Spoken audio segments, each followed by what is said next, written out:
Good morning student. Science card science academy की online classes में आपका स्वागत है। मैं Mohammad Nadeem, subject teacher SST. हम अपनी पाठ्य पुस्तक का पाठ नंबर 11 विनिर्माण उद्योग, इसके बारे में आज चर्चा करेंगे। ध्यान से आपको इनके बारे में समझना है। तो सबसे पहले बात करते हैं विनिर्माण उद्योग पाठ की। यह पाठ बोर्ड परीक्षा में 3 नंबर का आता है, जिसमें 2 नंबर का एक लघुतरात्मक क्वेश्चन आता है, वह 1 नंबर का या तो अति लघुतरात्मक क्वेश्चन पूछा जाता है या वो 1 नंबर मानचित्र के हिसाब से पूछ लिया जाता है। तो सबसे पहले समझने की कोशिश करो, विनिर्माण उद्योग कहते किसे हैं। कृषि तथा खनन क्रियाओं के द्वारा प्राप्त किए गए पदार्थों के रासायनिक व भौतिक गुणों को मानव उपयोग के लिए बहुआयामी रूप में परिवर्तित कर मूल्यवर्धन करने की क्रिया को विनिर्माण उद्योग कहते हैं। ये इसकी परिभाषा हो गई।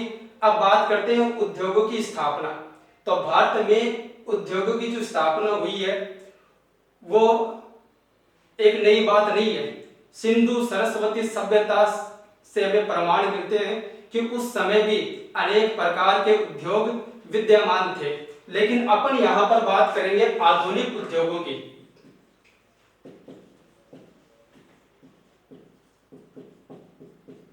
अब आधुनिक उद्योग कहते किसे, तो दिमाग में हमारे ये आना चाहिए कि आधुनिक उद्योग जहां पर बड़ी बड़ी मशीनें हो काम करने के लिए, बड़ी संख्या में श्रमिकों, जहां पर भारी मात्रा में वस्तुओं का उत्पादन होता हो, ऐसे उद्योगों को आधुनिक उद्योगों की श्रेणी में रखा गया है।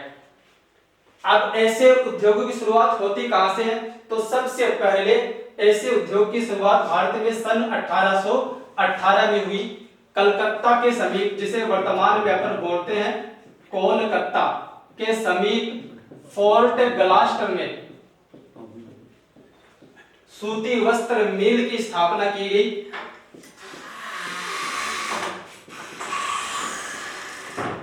लेकिन यह मिल असफल रही। इसके बाद सन 1854 में मुंबई में कवास जी डाबर के द्वारा सूती वस्त्र मिल की स्थापना की गई और यह मिल, यह कारखाना सफल रहा। तो भारत में वास्तविक उद्योग की शुरुआत होती है 1854 में। मुंबई में किसके द्वारा की गई, कवास जी डाबर के द्वारा। इसके बाद 1 साल बाद 1855 में भारत की पहली जूट मिल स्थापित की गई पश्चिम बंगाल के कोलकाता में। कोलकाता के समीप स्थान है रीछड़ा, वहां पर की गई। इस प्रकार भारत में नवीन जो आधुनिक उद्योग हैं उनकी स्थापना होने लगती है। ये जो समय था भारत में, ये समय था अंग्रेजी शासन का। तो ये जो उद्योग है वो सही तरीके से अपना विकास नहीं कर पाए। स्वतंत्रता प्राप्ति के बाद सन 1948 में भारत ने अपनी पहली औद्योगिक नीति जारी की।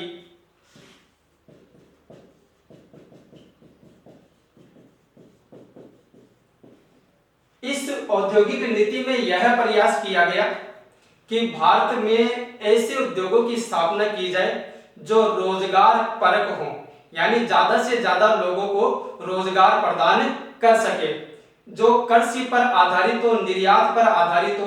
ऐसे उद्योगों की स्थापना करने के लिए 1948 में औद्योगिक नीति घोषित की गई, जारी की गई। इसके बाद अब अपन पढ़ेंगे भारत के प्रमुख उद्योगों के बारे में। अब भारत के प्रमुख उद्योगों में पहला उद्योग है लौह इस्पात उद्योग।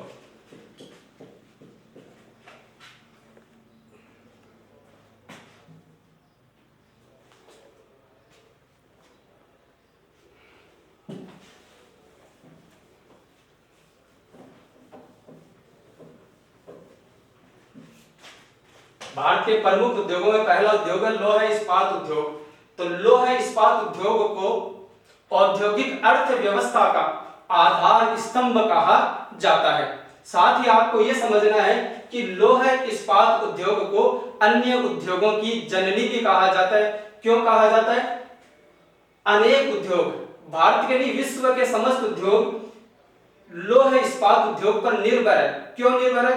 बड़ी बड़ी मशीनों से लेकर छोटे से छोटे कल पुर्जे के लिए वह कच्चे माल के लिए जितने भी उद्योग है वो लौह इस्पात उद्योग पर निर्भर है। इस कारण लौह इस्पात उद्योग को अन्य उद्योगों की जननी कहा जाता है। यह बात आपको ध्यान में रखनी है।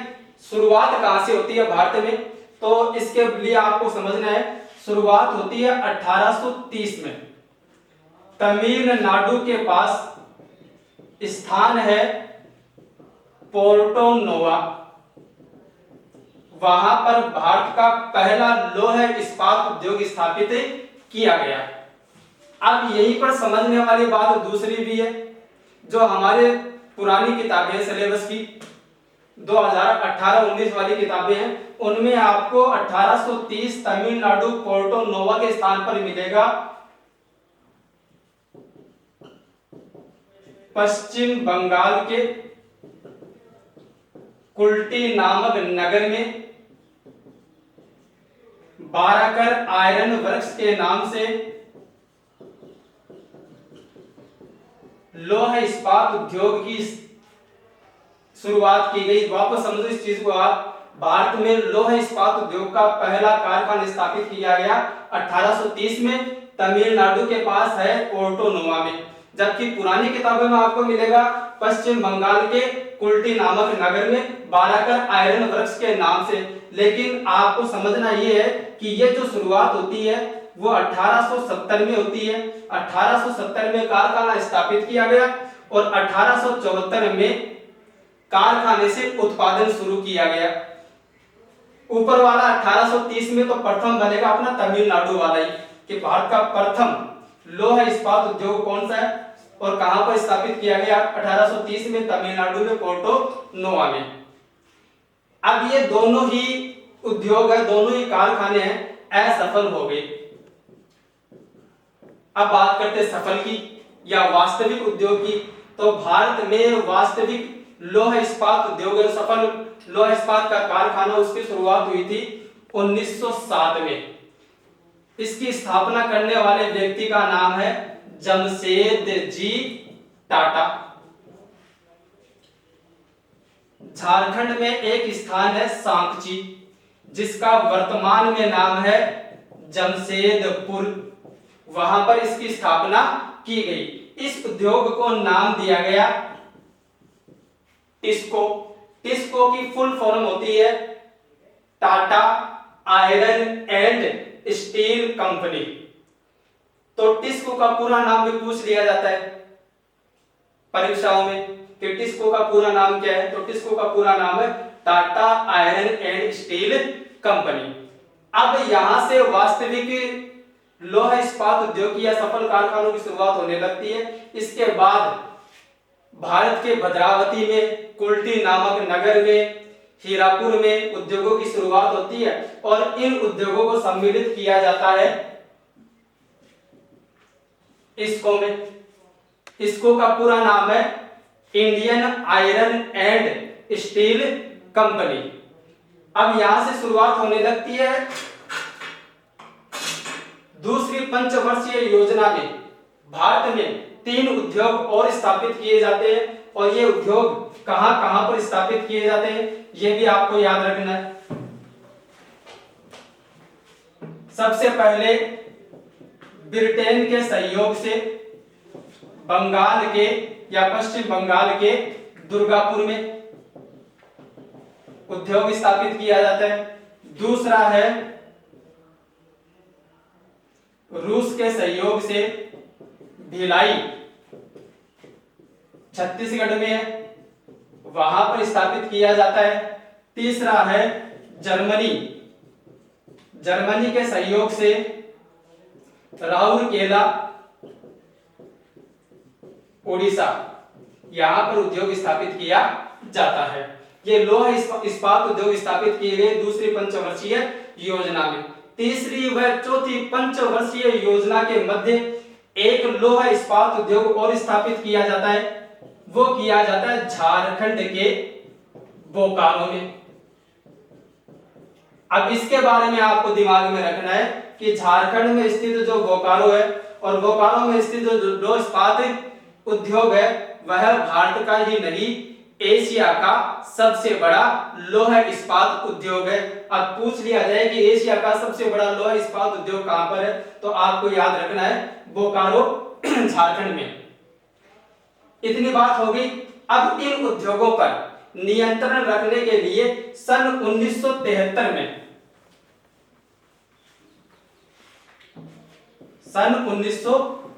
में सेल की स्थापना की गई। अब ये सेल क्या है? सेल का पूरा नाम है स्टील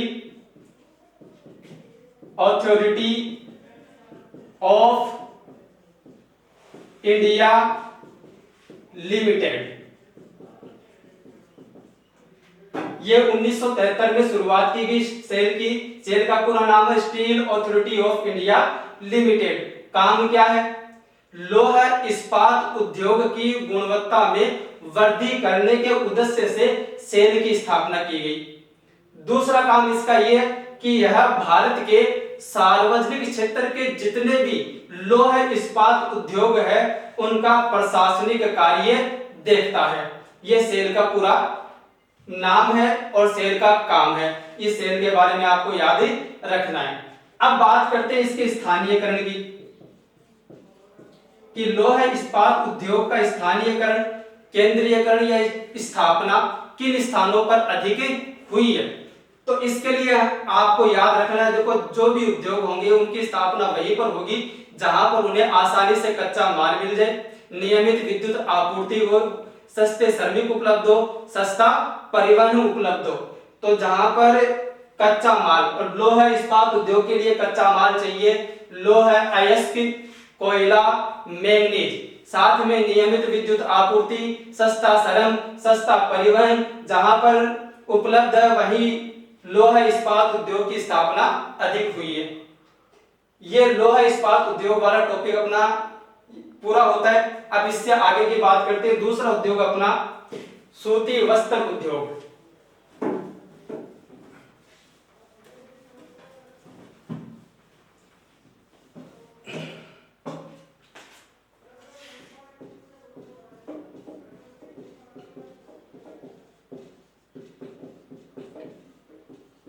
दूसरा प्रमुख उद्योग है सूती वस्त्र उद्योग। तो सबसे पहले बात करते हैं प्रथम उद्योग। भारत का प्रथम उद्योग स्थापित किया गया था 1818 में। बता चुका हूं आपको, कोलकाता के समीप है फोर्ट ग्लास्टर, वहां पे स्थापित किया गया है। लेकिन यह कारखाना, यह मिल असफल रही।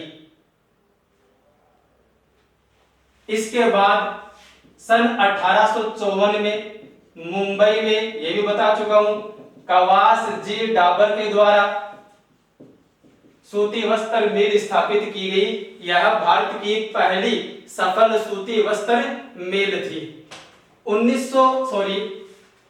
1861 आते आते इनकी संख्या हो गई 12 और वर्तमान में इनकी संख्या है 1200 से अधिक।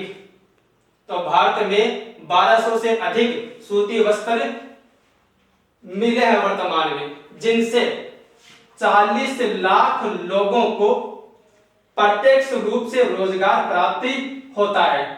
अब यहां पे समझने वाली बात है कि उद्योगों में सर्वाधिक रोजगार देने वाला उद्योग है सूती वस्त्र उद्योग। यह बात आपको दिमाग में रखनी है। सूती वस्त्र उद्योग की स्थापना कहां पर अधिक हुई है?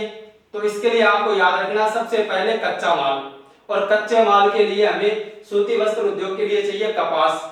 तो जहां पर सरलता से कपास उपलब्ध हो, सस्ता श्रम उपलब्ध हो, सस्ता परिवहन उपलब्ध हो, नियमित बिजली की या विद्युत की आपूर्ति हो, ऐसे स्थानों पर सूती वस्त्र उद्योग की स्थापना अधिक हुई है। ऐसे स्थानों में पहला राज्य है महाराष्ट्र। तो महाराष्ट्र में आपको याद रखना है, महाराष्ट्र में सूती वस्त्र उद्योग की कुल 112 मिलें हैं, जिनमें से 54 मिल अकेले महाराष्ट्र की राजधानी मुंबई में स्थित है, इसलिए मुंबई को सूती वस्त्र की राजधानी कहा जाता है।